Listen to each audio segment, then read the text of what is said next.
akan jawab beberapa pertanyaan. Dari Dodi, Assalamualaikum Ustaz. Waalaikumsalam. Apa tanggapan Ustaz atas lirik lagu Aisyah? Macam mana lirik lagu Aisyah? Saya tak mengikuti. Kita cari dulu ya, lirik lagu Aisyah. Lirik lagu Aisyah.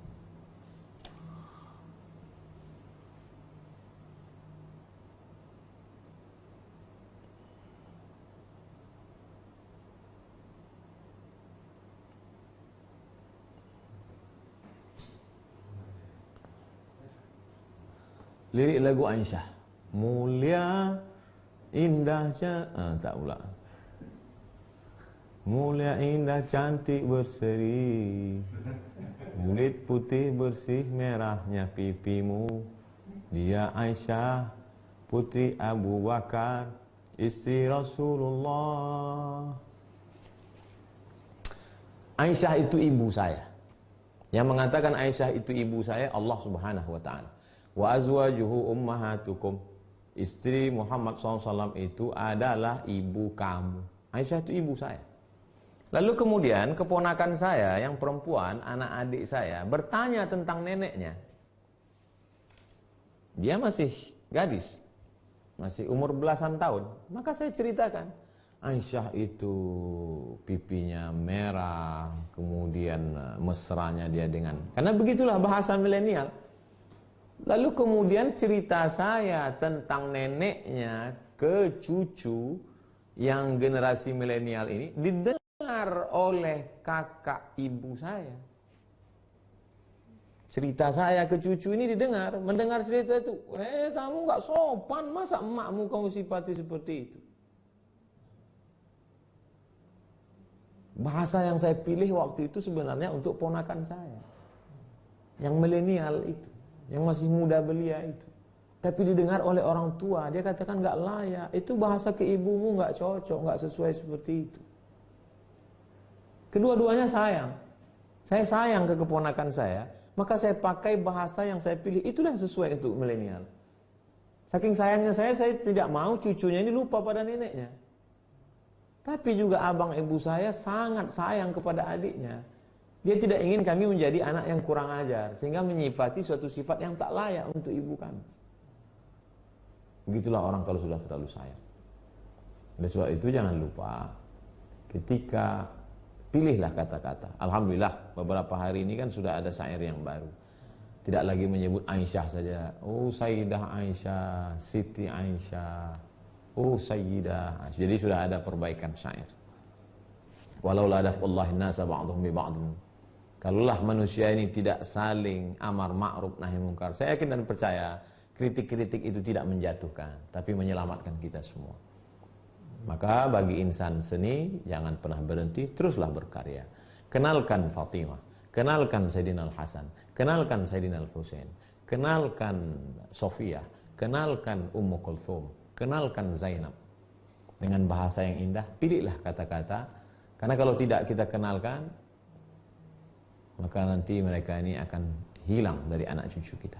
Dengan bahasa mereka, dengan bahasa seni, dengan bahasa lagu, bilisani qaumi. Wallahu a'lam bishawab. Bapak Fahrul Razi, Ustadz, apakah Dajjal akan menghasut manusia sampai memasuki rumah-rumah manusia, atau hanya yang berkeliaran di luar rumah saja? Dajjal masuk tidak hanya ke rumah, tidak hanya ke kamar, tapi masuk sampai ke hati. Oleh sebab itu jagalah hati kita. Karena ada orang yang tidak keluar rumah, tapi menyaksikan action Dajjal, terpukau dia. Datang Dajjal. Dajjal menunjuk bumi. Ya ardu umbuti. Wahai bumi, tumbuhkan tanaman. Tanah yang kering kerontang menumbuhkan tanaman hijau. Dajjal menunjuk langit. Ya sama imtiri. Wahai langit, turunkan hujan. Turun hujan di saat kemarau panjang. Dajjal datang kepada mayat. Ya mayat, qom. Wahai mayat, tegak berdiri. Dajjal tegak. Mayat tegak berdiri. Lalu orang menyangka dia adalah Al-Masih. Ternyata dia adalah Al-Masih Ad-Dajjal. Dajjal artinya KW. palsu. Oleh sebab itu kita ikuti sunnah Rasulullah SAW. Man qara'a surat al-kahfi, siapa yang baca surat al-kahfi, adha'alahu min nur ma bainal jumu'ataini, hari Jumat, malam Jumat, sore Jumat, pagi Jumat, Allah akan jaga dia sampai Jumat berikutnya. Hafal 10 ayat di awal surat al-kahfi untuk menjaga daripada Dajjal. Sebelum salam, Allahumma inni a'udzubika min adzabi jahannam wa min adzabil qabri wa min fitnatil mahya wal mamat wa min syarri fitnatil masihid dajjal. Dari Cindo. Ustaz, apa hukumnya uang yang diperoleh dari Google AdSense? Apa Google AdSense ini?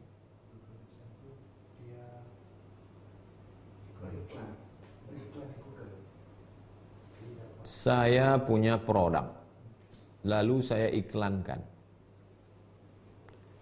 Selama tidak ada ghish, tipu, tidak ada gharar, gambling, judi, tidak ada zulm, aniaya, memakan hak orang lain, maka apapun transaksinya halal. Itulah hebatnya Islam. Islam tidak menyebut nama, tapi yang disebut substansi. Apapun namanya, YouTube, Instagram, Google, apapun nama transaksi. Di dalamnya tidak ada gharar, gambling, judi. Di dalamnya tidak ada zulm, aniaya yang makan hak orang lain. Di dalamnya tidak ada ketidakpastian, tidak ada, maka transaksi itu halal. Da'ma yaribuka ila ma la yaribuka. Tinggalkan sesuatu yang meragukanmu kepada sesuatu yang tak meragukan. Dari Mai. Ustadz, bagaimana caranya agar kita ikhlas dalam beribadah, terutama sholat waktu, agar tidak berat melaksanakannya? Pertama, berat. Lama-lama kata orang Melayu, alah bisa karena biasa. Lama-lama menjadi keperluan, hajat, kebutuhan. Kalau tak sholat macam ada yang kurang. Itu memang proses. Pertama berat. Setelah itu mulai terbiasa. Setelah itu menjadi kebutuhan. Berapa lama prosesnya? Bukan 10 tahun, bisa jadi 20 tahun. Dulu ada seorang ulama, dia bercerita, saya baru merasakan manisnya sholat ini, berapa lama Kiai? Setelah 20 tahun. Oleh sebab itu kita belum ada apa-apa. Kita dalam proses menuju itu.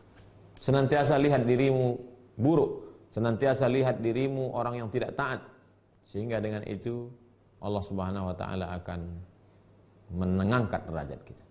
Jangan pernah merasa diri kita udah paling khusyuk, udah paling mulia, udah paling hebat.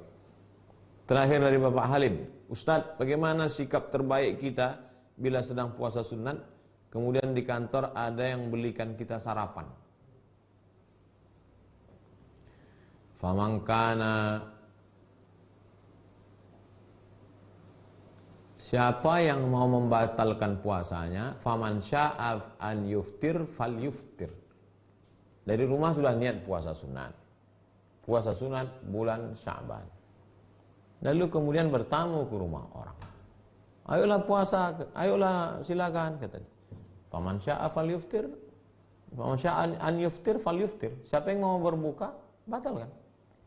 Tidak haram hukumnya, karena bukan puasa Ramadan, bukan puasa qada, bukan puasa kafarat. Jadi puasa sunat kalau mau dibatalkan, ya silakan batal.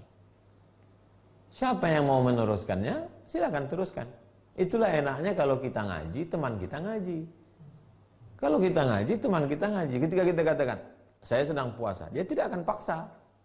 Dan kalau kita juga makan, dia juga tidak akan ketawakan kita. Karena dia tahu kita punya dua pilihan, mau makan atau lanjutkan. Andai Ustadz pada posisi saya, apa yang Ustadz lakukan? Saya sedang puasa. Lalu kemudian diajak bertamu ke rumah seseorang. Diajak makan. Apa yang saya lakukan? Saya lihat dulu apa lauknya. Kalau cuma ikan asin batal puasa, sayang lah. Eman-eman. Saya lanjutkan. Nah, oleh sebab itu kalau mau lanjutkan puasa, silakan lanjutkan. Dan yang kawan yang ngajak tidak perlu tersinggung. Enaknya kawan kalau sama-sama ngaji. Tapi kalau beda nggak ngaji, Alah sombong, baru tobat kemarin, udah puasa sunat. Jadi kalau kita sama-sama ngaji enak. Saya berapa kali ngajak tamu buka puasa pas lewat dia ada puasa. Mohon maaf Ustaz, saya puasa. Oh ya nggak apa-apa. Kemarin saya sedang puasa bertamu ke rumah orang. Ustaz, makan soto. Aduh saya puasa. Dia tidak tersinggung. Kenapa? Karena sudah sama-sama ngaji.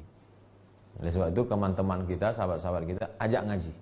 Supaya jangan lagi ada tersinggung karena sama-sama ngaji.